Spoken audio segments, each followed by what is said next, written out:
Agora, no Jornal da Manhã, entrevista.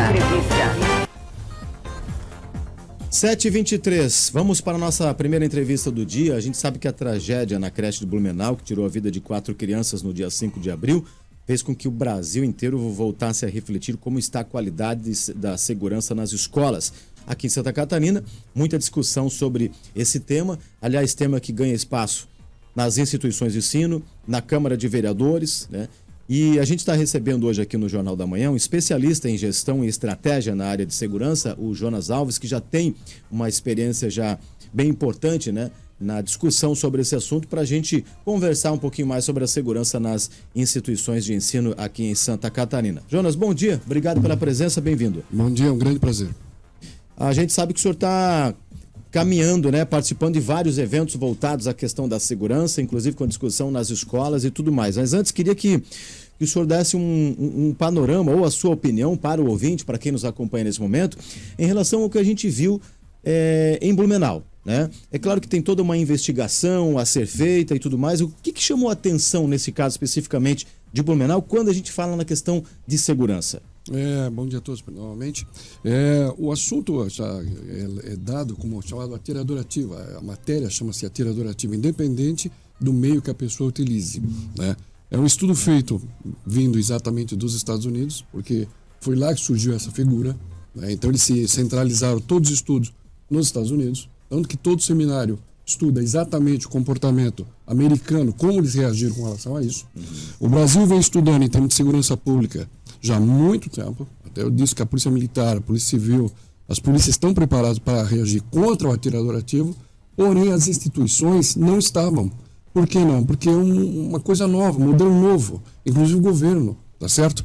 As polícias sim, porque é uma coisa de ações táticas, mas os governos achavam que poderia demorar, não tinham noção que isso poderia acontecer. Tanto que o deputado Lima ontem falou com muita propriedade a questão em relação ao criminoso, a punição com relação a ele. Tá certo? E tem dois pontos. Uma coisa é segurança pública, governo e outras instituições. Um problema tem que ser relevado, como tem sido feito a Comissão Joinville, que algumas instituições, elas têm que se preparar, privadas e públicas. Tá certo? A lição de casa, é exatamente a lição de casa. E o que ocorre é que a 99% das escolas, elas estão preocupadas, obviamente, com condição pedagógica. E questão de segurança é para especialista em segurança cuidar. E, infelizmente, segurança geralmente é fato isso. Ela é colocada como o último ponto a ser avaliado. Até em condomínio, a gente fala em segurança escola, mas em condomínio também, quando tem uma reunião de condomínio, o assunto de segurança é esvaziado, ninguém fala, porque acha que não é importante. Só que as pessoas esquecem que a vida é o maior bem que você tem. Entendeu? Aí você só toma a noção da realidade que é necessário a segurança quando uma tragédia como aquela, tá certo? Ontem eu passei de frente a uma creche e estavam um monte de pedreiro arrumando a creche, ajeitando muro, colocando câmera. Aí eu falo, brasileiro tem um defeito de fábrica, né? Só coloca fechadura na porta depois que entra. E a minha tese de doutorado, por incrível que pareça, encaixou nisso. A minha tese de doutorado foi percepção de risco. É muito ruim a percepção de risco nas pessoas. E a percepção de risco nela tem uns elementos chamado síndrome de imortalidade, ou seja, comigo não acontece. Esse é o grande problema. Entende? E se as pessoas não entenderem que o problema é de governo, tá certo? Hoje, porque não tem como, né? Ele está fazendo o máximo de esforço, tenho certeza, para agilizar isso, mas é de comunidade. Pai, tá certo? Será que os pais fiscalizam o que os filhos têm feito? Eu duvido que um pai vai entregar o filho, que o filho tem uma medida criminosa na cabeça. Então, e dentro das comunidades, a gente tem que fiscalizar. Eu disse numa palestra que foi feita na Cori, na Escola Internacional, eu falei exatamente isso. O papel dos professores, diretores, tá certo? E comunidade é fundamental. Um comerciante que tem um negócio frente a uma escola, ele percebe alguma coisa, uma movimentação, entendeu? Jogar a responsabilidade toda nas polícias é absurdo. Não cabe à polícia fazer tudo isso, até porque não consegue, seria impossível, tá certo? As escolas não têm formação em segurança. Agora talvez comece a ter uma conscientização, inclusive preparando professores Eu falei muito claro isso aí. Os professores têm que estar preparados, como é nos Estados Unidos. O professor é preparado para reagir. Tá certo? Tanto que o folheto que eu desenvolvi, ele fala em 3 medidas. Uma delas é o professor ajudando na segurança. No caso de Blumenau, onde estava a falha? Nossa, aquilo ali é uma tragédia. Eu li detalhadamente o caso de Blumenau, tá certo? Primeira coisa, estrutura física. A estrutura física é inadequada. Infelizmente inadequada. Até porque eu acho que as creches não tem uma condição. Ela é preparada para ser acolhedora para criança pequena. Então ela é suave. Vamos colocar assim, a segurança é suave. Tá? Segurança, ela é montada de uma seguinte forma, internacional, não sou eu que estou falando. Ela é preparada para ter barreira sobre barreira, ou seja, criar dificuldade. E você vê que as creches, ela tudo nela é frágil. É frágil. Altura de muro, as condições de controle, de acesso. Existe uma coisa que eu tenho muito medo, é portão livre, ou portão de fácil entrada. O baixo muro, você viu como que ele fez para entrar? Então aquilo ali é sinal. E muitas vezes, quando você fala, vamos colocar concertina, vamos colocar uma medida, ou então um meio de proteger a criança, a pessoa fala, mas fica parecendo um presídio. Mas, gente, foi o que o deputado Lima falou ontem. Nós estamos vivendo um país em que o criminoso, e as pessoas criticam, a pessoa fala, mas não é verdade. A reincidência de certos criminosos de alto grau de periculosidade não pode, o cara desse não podia entrar na rua. Ali você podia fazer o que fosse. Esse cara, ele tinha esse lado psicopático dele, ele iria buscar uma vítima, infelizmente foi na creche, até pelas condições físicas da creche. Aí, de novo, eu escutei um pai ontem em frente de uma escola, conversando com ele, alguns pais, um pai falando assim, eu teria morrido pelas crianças. Qualquer policial teria morrido, entendeu? Aí você vê, o pai falou, se eu estivesse lá, um pai, de uma outra escola, falou, se eu estivesse lá, eu teria feito, nem que eu morresse junto. Aí você nota a fragilidade, significa que não havia, essa é a minha visão, tá certo? Analisando friamente, não havia alguém pronto, preparado, com uma cadeira, alguma coisa que pudesse obstar a ação dele. Então, primeira coisa é a fragilidade. Eu acho que tem que se pensar em todas as medidas legais, tá certo? De apoio policial, de vigilância, mas tem que pensar na estruturação física. Bom, o fato, como o senhor explicou, é a questão da prevenção. O fato que nós tivemos esse caso grave e essa discussão agora ganha o Brasil afora em relação à necessidade de mais segurança e tudo mais. A gente vem acompanhando na Câmara de Vereadores, principalmente, muitos projetos de lei. Ontem mesmo recebi uns 4 de vereadores encaminhados, queremos isso, queremos aquilo. E o principal deles trata-se da questão de profissional armado nas instituições de ensino. O prefeito Adriano Silva falou ontem, inclusive, para uma entrevista, dizendo que não tem efetivo para isso, ele é contra profissionais armados nas instituições de ensino aqui em Joinville. Como é que o senhor vê essa discussão? Nós precisamos, de fato, ter um profissional armado dentro de uma escola? Vamos, de novo, voltando ao modelo americano. Foram eles que inventaram, por isso foram os primeiros ataques, tá certo? Então eles criaram o modelo. Tanto que o mundo inteiro, em todo seminário, copia exatamente o modelo que eles praticaram, porque para eles funcionou. Mesmo ainda tendo algumas repercussões e casos, mas eles obstam. Eu só consigo parar alguém armado se eu tiver a mesma coisa, mesmo meio defesa. O artigo 25 do Código Penal fala o seguinte: o uso moderado de meio necessário a fim de repelir injusta agressão atual e iminente. Eu só consigo repelir uma agressão se eu tiver meios. E aqui eu quero fazer uma ressalva, respeitosamente. Eu ouço vocês todos os dias e eu vi um secretário de Educação falar que não existe estudo científico. Com a devida vênia, existe estudo científico sim, tá certo? Segurança se estuda em graduação, pós-graduação, doutorado e pós-doutorado. Então existe estudo científico sim, que comprova, tanto que todos os seminários internacionais e nacionais que são feitos, a reação contra uma agressão, você não pode colocar arma num cara que, desculpa a expressão, chula, tá certo? Um cara que tem uma arma na cintura e dá na cabeça. Aí você realmente vai ter um problema sério. Mas profissionais e outra, o profissional, tanto da segurança pública, ele é muito bem habilitado. Todos os comandantes que tem na Polícia Militar em Joinville são exemplo, modelo de comando, de expertise, de capacidade. As unidades táticas do PPT aqui em Joinville, comandado pelo Capitão Barros, tá certo? São excelentes. E o Coronel Risdorf, que comanda a 5ª região, excepcional profissional, e todos eles. E a Polícia Federal controla as empresas de segurança com relação ao treinamento, vigilância, reciclagem, armamento. Hoje em dia existe chip para arma que o vigilante usa. Tá certo? Que ele é rastreada. Então o que você precisa é colocar a arma certa na mão da pessoa certa. Entendeu? Esse lado de falar arma, não. Quem mata a pessoa, quem mata não é a arma, são as pessoas erradas portando arma.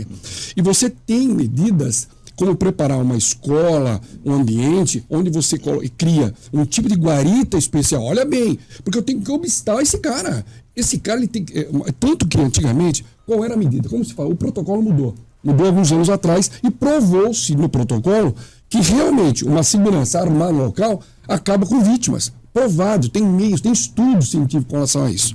Tá certo? Existe um estudo, inclusive, se me permite, que mostra que até X anos, quando não havia o protocolo novo, tá certo? Qual era o protocolo antigo? Havia uma ação de invasão, tá certo? Atirador ativo.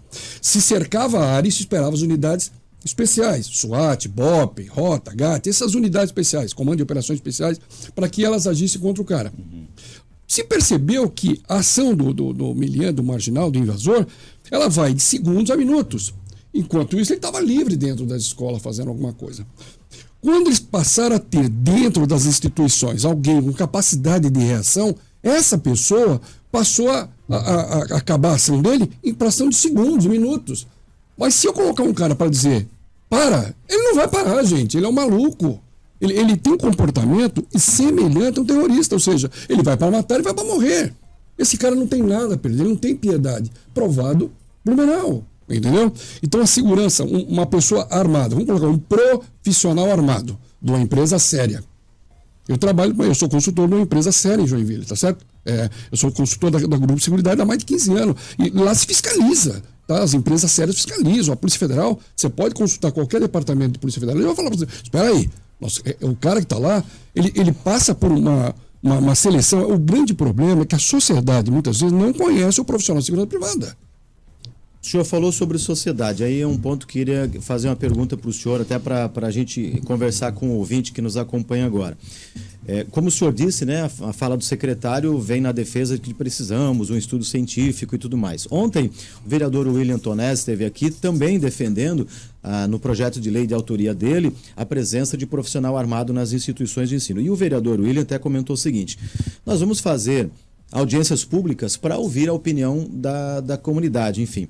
O senhor não acha também que, neste momento de discussão, a gente precisa ouvir também o pai, a mãe, o responsável pelas crianças, a direção da escola, os professores, porque como o senhor bem falou, a gente tem uma cultura diferente da dos Estados Unidos, né? Em 10 anos tivemos 11 ataques, acho que é isso, né? Diego me confirma que em 10 anos... 11 ataques no Brasil. 12 ataques. 12 ataques no Brasil. A frequência de ataques nos Estados Unidos acaba sendo maior, obviamente. Mas a pergunta que lhe faço é no sentido de representar um pouquinho o pai e a mãe que nos ouvem nesse momento. Meu filho chega na creche e tem um profissional armado. Meu filho ou minha filha chega numa escola de educação infantil e aí tem um profissional armado lá. Como é que a gente trabalha isso? Não é importante ouvir também os profissionais, fazer uma grande discussão sem antes que venha um projeto de lei e diga, não, a partir de hoje, Joinville vai ter profissional armado nas creches e pronto. Qual é a opinião do senhor sobre isso? Primeiro, o vereador Tonésio, muito feliz ontem, assisti a entrevista dele, parabéns a ele, está correto na visão dele. E como eu falei, se você deixar um cara, até porque ele solto, eu não aconselho ele solto, que é essa visão que muitas pessoas podem ter, o cara vai estar solto. Não é isso, não é isso. Ele tem que estar num ambiente fechado, até porque ele é o último meio de defesa, a gente fala estilo bunker, ele tem que estar num tipo de guarita especial, tá certo? Num nível elevado que ele possa ver, ele controla, ele é o elemento barreira primeiro. O cara vai falar, tá certo, aí tem um cara armado, eu não vou conseguir entrar, tá certo? Ele vai pensar nisso. Então, esse estudo é esse. O meu medo, sabe qual é o meu medo? Eu vou falar para você claramente, se você perguntar a qualquer policial, ele vai falar civil, militar, ele vai falar para você. Se você ouvir a comunidade, e tem que ouvir a comunidade, os pais, porque é importante, mas explicar a eles também. Entendeu? Explicar a eles por que tem que ter uma pessoa para a defesa do filho dele. Que a defesa do filho dele não dá para ser feito no grito. Eu não posso colocar um cara desarmado, só fardado, porque não vai resolver. Ele tem que ter de pronto ele, porque só consegue fazer defesa quem tem defesa. Eu não posso gerar segurança, eu não tenho segurança. Isso é fato, tá certo? E ele tem que obstar esse cara, ele tem que parar esse cara. Vamos imaginar uma situação. Se tem uma comunidade onde está o crime organizado, que não quer policial na área. Será que ninguém parou para pensar nisso? Ele não vai querer policial na frente da escola. Essa comunidade vai dizer não. Lógico que não. E já houve um caso, já houve em São Paulo, tá certo? Eu estudo o Brasil inteiro. Já houve caso. Primeira coisa que a escola falou, os professores, não querendo policiais na escola. Outro lá, quem vem lá? Por quê? Aí foram avaliar, tinha pressão de traficante. Eu tenho uma ocorrência em São Paulo, eu comandei um tempo, eu fui do esquadrão antibomba. Eu participei de muita coisa, eu tenho mais de 300 ocorrências de reféns na sala semelhante com a escola, tá certo? Só de ocorrência de bomba eu tenho umas centenas, e geralmente praticado pelo crime organizado e contra a escola. Entendeu? Então o estudo tem que ser feito geral, tem que avaliar quais são os riscos à escola e quem está praticando, quem está mandando, entendeu? Bate-papo com o Jonas Alves, especialista em gestão e estratégia na área de segurança. Jonas, para a gente finalizar, nosso tempo está terminando, mas o senhor está trazendo informações valiosas aqui. Deixa eu lhe perguntar o seguinte, Joinville montou um plano de segurança nas escolas, e aí tem, segundo a prefeitura, né, reforço nas rondas, monitoramentos de acessos, uso de botão de pânico, por exemplo, em caso de emergência. A pergunta é bem direta, isso resolve ou não? Não ajuda. Eu sou Maria mais um. Eu falei até na Cori, um exemplo. Software. Existem sistema de câmeras com software embarcado que lhe permite saber invasão, tiro, mão para cima, grito, tá certo? Ele consegue alertar que tem uma invasão. E você tem procedimentos diferenciados na estrutura, entendeu? Obrigado pelo bate-papo, sempre imenso. bem-vindo a gente falar sobre segurança, né? Não só das crianças, dos professores, de todo mundo, mas da sociedade de uma forma geral. Esse tema, ele está dominando o Brasil e vai continuar, e volte quando quiser e precisar. Prazer à disposição sempre. Obrigado.